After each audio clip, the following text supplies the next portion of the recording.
Halo Ibu Bapak Guru hebat, jumpa lagi dalam diklat yang diselenggarakan oleh Guru Mengajar dengan topik mengadaptasi praktik baik standar internasional untuk menginspirasi pembelajaran di Indonesia.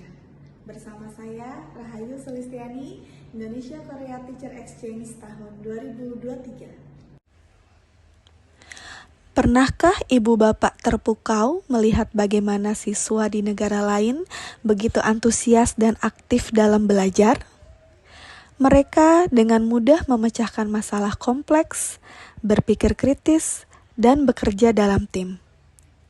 Apa rahasianya? Jawabannya terletak pada praktik-praktik pembelajaran terbaik yang telah mereka adopsi dari standar internasional.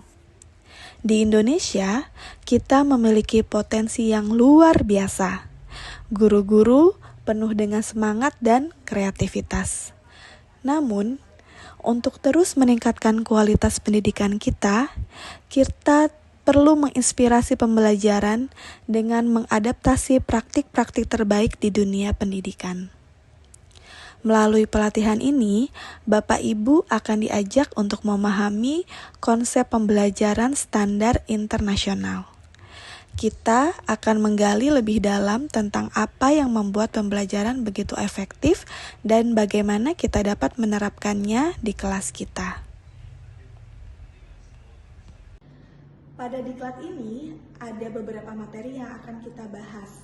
Yang pertama yaitu memahami konsep pembelajaran standar internasional.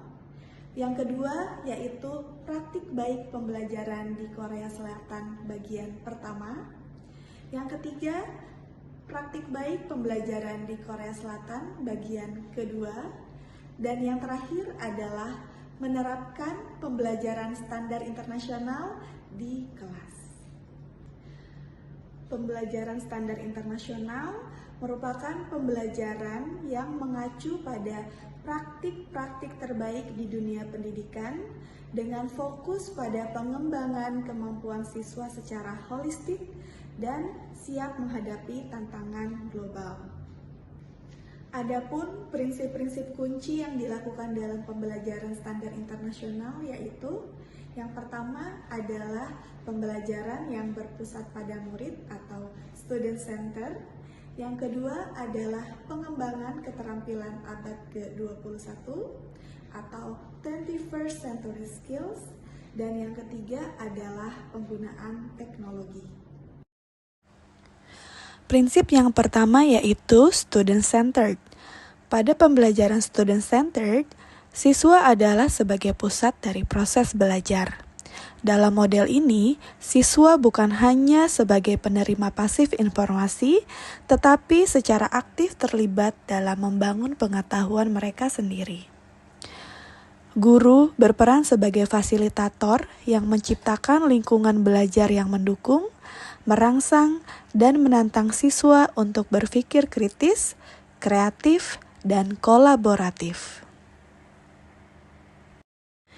Adapun ciri-ciri pembelajaran student-centered diantaranya, yang pertama yaitu fokus pada siswa. Semua aktivitas pembelajaran dirancang dengan mempertimbangkan kebutuhan, minat, dan gaya belajar yang berbeda-beda dari setiap siswa. Yang kedua yaitu pembelajaran aktif. Siswa didorong untuk terlibat dalam berbagai aktivitas seperti diskusi kelompok, proyek, eksperimen, ataupun presentasi. Yang ketiga yaitu pembelajaran bermakna, di mana materi pelajaran dihubungkan dengan kehidupan nyata sehingga lebih relevan dan mudah difahami. Yang keempat yaitu peran guru sebagai fasilitator, di mana guru lebih banyak berperan sebagai pembimbing dan motivator daripada sebagai pemberi informasi. Dan yang terakhir adalah penilaian autentik, di mana penilaian dilakukan secara berkelanjutan dan menekankan pada pemahaman konsep bukan hanya untuk menghafal. Prinsip kunci yang kedua yaitu pengembangan keterampilan abad ke-21 atau 21st century skills. Menurut M. Binkley et al., keterampilan abad ke-21 adalah kemampuan yang dapat diajarkan atau dipelajari untuk meningkatkan cara berpikir, belajar, bekerja, dan cara hidup.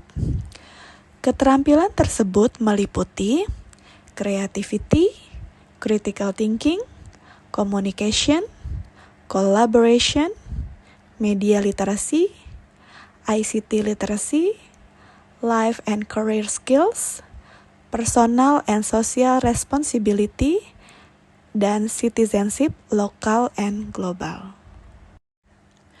Keterampilan abad ke-21 yang pertama yaitu creativity atau kreativitas, merupakan kemampuan untuk menghasilkan ide-ide baru dan menemukan solusi inovatif untuk masalah. Yang kedua yaitu critical thinking atau berpikir kritis, merupakan kemampuan untuk menganalisis informasi, mengevaluasi argumen, dan membuat keputusan yang rasional berdasarkan fakta. Yang ketiga yaitu communication atau komunikasi, merupakan kemampuan menyampaikan ide dengan jelas, baik secara lisan maupun tulisan, serta mendengarkan dengan aktif.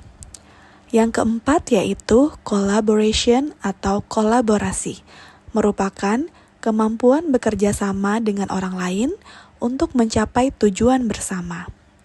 Yang kelima yaitu media literasi atau literasi media, di mana kemampuan untuk mengakses, menganalisis, mengevaluasi, dan menciptakan media dalam berbagai bentuk.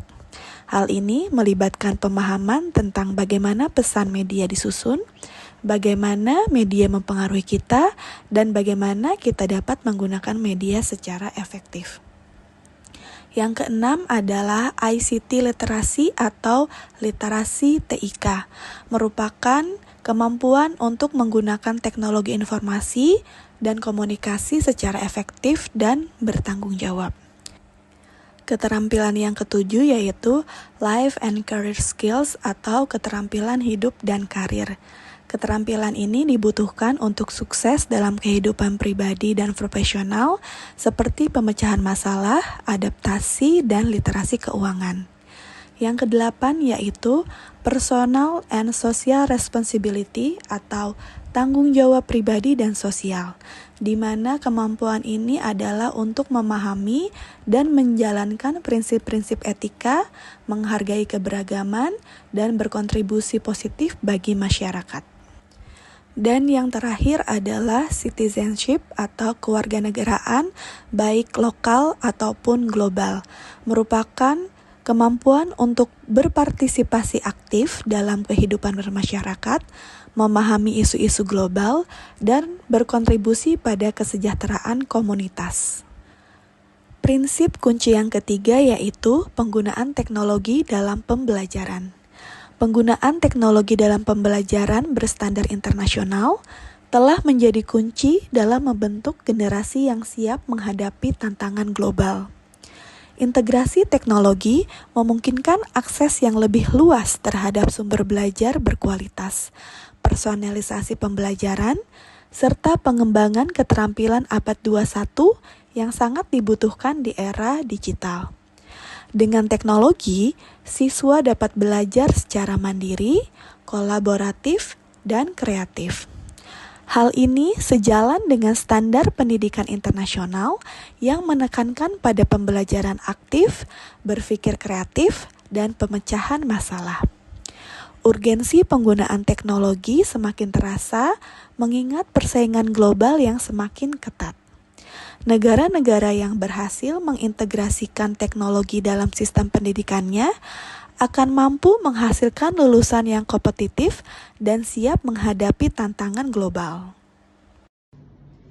Bagaimana? Apakah Ibu Bapak sudah memahami konsep pembelajaran standar internasional? Apakah Ibu Bapak perlu lebih banyak ide untuk mengadaptasi pembelajaran standar internasional di kelas? Kita akan bahas materi ini pada video selanjutnya. Terima kasih, sampai jumpa.